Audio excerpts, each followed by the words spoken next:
As I mentioned in the previous study, usage of pilot control check valve. A different valve should be used to avoid uncontrolled operation of a cylinder with a negative load. I'll concentrate on schematic, hydraulic schematic. How to read hydraulic schematic. Main objective is to show the operation of hydraulic system and also the function of hydraulic symbols involving. Therefore, let's recapitulate the main idea. If the pilot control valve opens, the cylinder load may pull the cylinder faster than the fluid is being supplied to it. The pressure in line A will drop, resulting in closing the valve. Pressure then will rise upon the check valve, and the cylinder drops again, giving a start-stop situation, which must be avoided. A counterbalance valve may be the answer.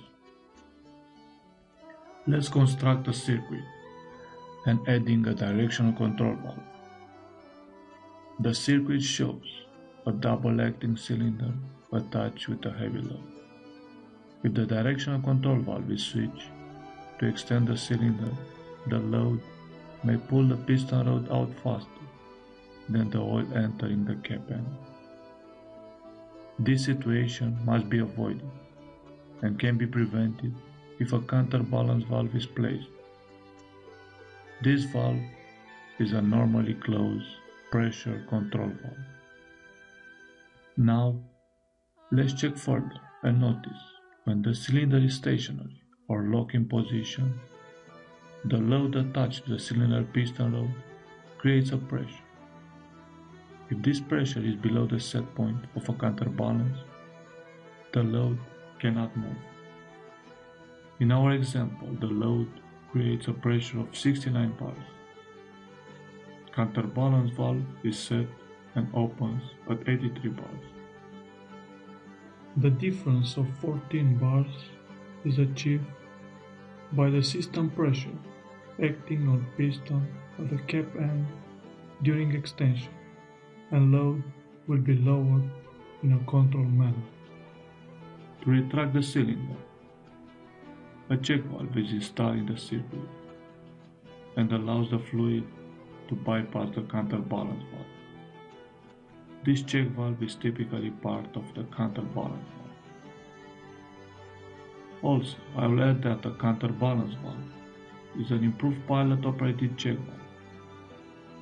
The difference between these two valves is the opening pressure of a pilot-operated check valve depends on the pressure applied by the load. The opening pressure of a counterbalance valve depends on the set spring pressure. More details with function drawn and more explanation will be given in the next study. For more information about this training program, check my website, hydraulictroubleshooter.com, on the dedicated page named Training Cloud. Concluding this study, I would like to highlight the importance of thinking in functional terms. When a machine malfunctions, identify the function which is not working, and it will be obvious which component is causing trouble.